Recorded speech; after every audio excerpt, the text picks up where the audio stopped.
সহিহ মুসলিমের হাদিসে আল্লাহর হাবিব সাল্লাল্লাহু আলাইহি ওয়াসাল্লাম বলেন, ইন্না ফিল ইনসানি আযমান, মানুষের দেহে একটা হাড্ডি কণিকা আছে, লা তাকুলুল আরদু আবাদা, এই হাড্ডি কণিকা জমিন কখনো খেতে পারে না। মানে আমাদেরকে কবর দিয়ে দিলে তো মাটি পুরো লাশটা খেয়ে ফেলে, 50-100 বছর পরে আর কিছুই থাকে না, আসলে আমাদের হাড়গোড়ও থাকে না, ওইটাও পাউডার হয়ে যায়, পোকামাকড় খেয়ে ভ্যানিশ।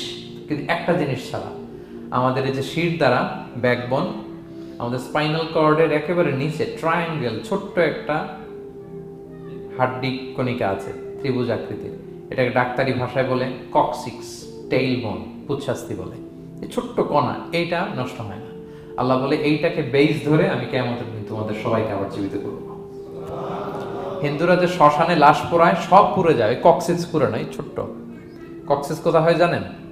গরুর লেজটা যেখান থেকে শুরু হয় ওই জায়গায়, মানে আমাদের শিরদাঁড়ার একেবারে নিচের দিকে ছোট্ট একটা ট্রায়াঙ্গেল হাড্ডি কণিকা আছে, খুবই ছোট ট্রায়াঙ্গেল বোন পার্টিকেল। এটা থেকে আল্লাহ সৃষ্টি করে। এটা বিমানের ব্ল্যাক বক্সের মতো, বিমান জ্বলে পুড়ে যায়, সাগরের নিচে গেল ব্ল্যাক বক্স কিছু হয় না। জানেন যে MH কত 370, ওই যে ডুবলো, যে ভারত মহাসাগরের নিচ থেকে 3 দিন সিগন্যাল দিচ্ছিল ব্ল্যাক বক্স, এরপর এটার ব্যাটারিও নাই, আর দিতেও পারে নাই, দেখেন সব ধ্বংস হয়ে যায়। ব্ল্যাক বক্স থেকে বিমানের সর্বশেষ কি হয়েছিল ইনফরমেশন গুলো পাওয়া যায়, ওইটা নষ্ট হয় না সাধারণত বিমানের। এই আল্লাহ তাআলা এই ব্ল্যাক বক্স দিয়ে দিয়েছেন আমাদের পেছনে, আজবুল জানাব। এখান থেকে আল্লাহ তাআলা সেদিন আমাদেরকে রিকনস্ট্রাক্ট করবেন। তাহলে পুনরুত্থান, আবার যে আমরা জীবিত হবে, এটা বিশ্বাস হয় আপনাদের? হয়। এটা করতে আল্লাহ কিছুই লাগে না, শুধু কুন বললেই হয়ে যায়। কি বললে?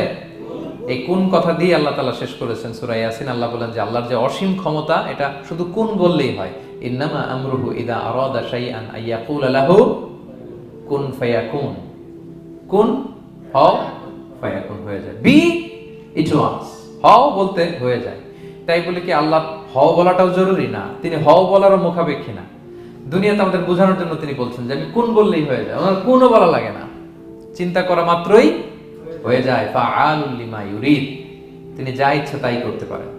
সো সেই আল্লাহকে যেন আমরা ডাকি, তার কাছে যেন আমরা ফরিয়াদ করি, আমাদের মনের আকুতি, চাহিদা, প্রার্থনা তার কাছে যেন আমরা নিবেদন করে পেশ করি। আল্লাহ তাআলা আমাদের সবাইকে কথাগুলো বোঝার ও আমল করার তৌফিক দান করুন।